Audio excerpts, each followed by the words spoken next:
1:09 p.m. About 1:09 p.m., we got calls of multiple reports of gunshots out here. So we had multiple people calling. So that's when our officers began to come here. When we get multiple calls like that, it is concerning because that's a lot of people seeing what's happening. And then we got here very fast, and when we got here, it's at the northwest, kind of northeast to kind of middle of the back of the complex. So northeast of where we are now. And it looks like it's all focused around one apartment building. And what we found when we got there was multiple shell casings and multiple vehicles struck and several apartments struck.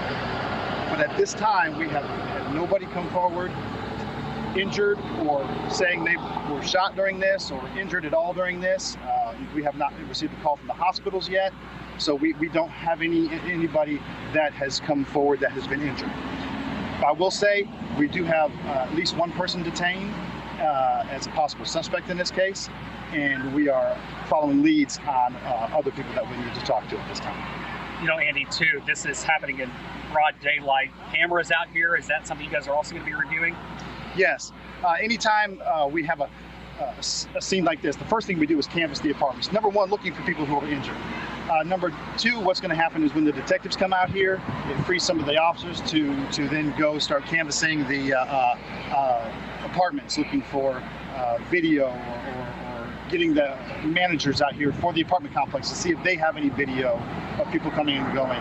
And we have a detective specifically trained to look at video like that and enhance video like that and track down possible suspects in video like that. So what they're doing now is gathering suspect information because we don't have to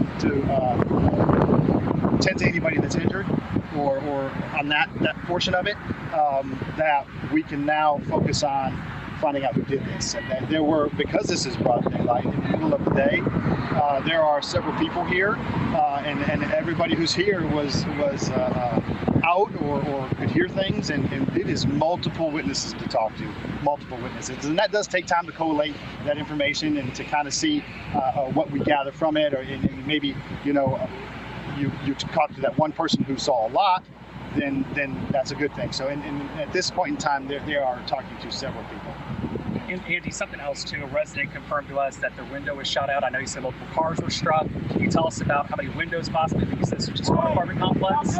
It's focused around, like I said, the northeast section, which there's two or three buildings right there close together. So what you find is multiple. There's like no exit around there, so it's like multiple vehicles struck in that area, and multiple apartments were hit. I don't know how many windows were broken out. I was just able to get back there and talk to the lieutenant on scene, and I didn't do a whole lot of preview of the apartments or find out which one, because I know they're doing a lot of investigation right now. As I was back there, they were actively pointing out people and talking to people who needed to be talked to, and it's still quite active inside. How much longer before people can go back to their apartments? I think they're clearing it now for people to go back. What we have at first, we block off everything, just to be sure, because we don't know what scene we have. We don't know where people are, what people are injured. But as we have focused it now on this smaller area in the northeast part, it is covered in crime scene tape now. So people are free now to go back to their apartments. And because, like I said, we have at least one person detained and following up on several other leads. But it is now, the crime scene is focused on that one area. Do you know if the school is still on lockdown? I don't. Okay. That's going to be TISD that locks that down, and I would contact them to see when they do that shelter in place is pulled. But I don't know the status of that now. Now, Andy, can you confirm about the suspect? I mean, is this somebody who's a minor? Is this somebody of age you guys have dealings with in the past? Can you give us any information about the suspect? I don't know. I was just told when I was back there that they have detained somebody as a possible suspect in this case. So even then, they're still talking to him and still trying to gather information and talking to witnesses. But knowing that you have somebody that you can at least talk to who might give you more information is always a valuable thing, because when you add that with what hopefully witnesses tell you, then you can maybe get more focus on this case as far as arresting people for doing this. Do you know if a weapon's been recovered? I don't at this time. But one thing, and the main thing, is that vehicles and apartments can be repaired. And we're thankful right now that nobody has been hit, and that nobody comes forward. If somebody does, then we work it from that angle. If somebody comes forward, is because a lot can happen in a few minutes before we get here.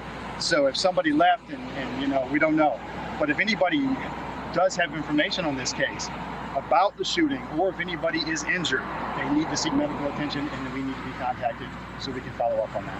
Andy, I thought it was kind of odd with these shootings or whatever. A lot of you are undercover. I don't know what they're part of in the department, of CSI, or what's the name of them? Those would be your detectives. Okay.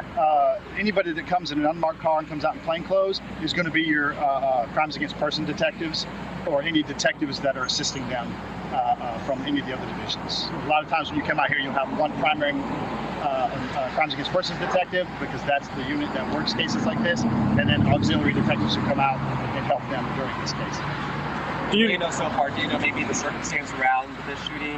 I know it was called it as aggravated assault. I know it was one or two individuals that were in a confrontation.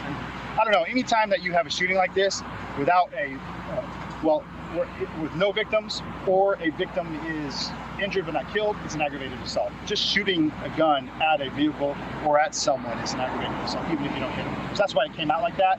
I don't know why at this time the shooting occurred, and I will hope to know a little bit more of what surrounds that soon. Do you have any idea of even a minimum of how many casings or gunshots were fired? No, the crimes against persons lieutenant said it was a lot. I don't have any account at this time, but our crime scene investigators are on scene, and our crime scene investigators are the ones who collect those. So that's going to be a long process from what I saw and what he told me out here. So we're going to be out here several more hours. And then say someone was apprehended, what are the charges they would get? Right now, if you're apprehended and we don't have any victims, you can be charged with aggravated assault if somebody felt that they were in danger of being shot, let's just say. But if you have nobody come forward, you're discharging a firearm in the city limits, you've got criminal mischief for damaging the cars, there's multiple charges that can be filed in a case like this. If somebody does come forward as being shot, they can be charged with aggravated assault, or anywhere from there, or if they die, it can be a homicide. Do you know if there have been any cooperating witnesses? I don't know. I know we've talked to a lot of people, and a lot of people have talked to us, but I don't know how cooperative some of the main witnesses are. If they hopefully they are. I don't have any information on that at this time, if they're being cooperative or not.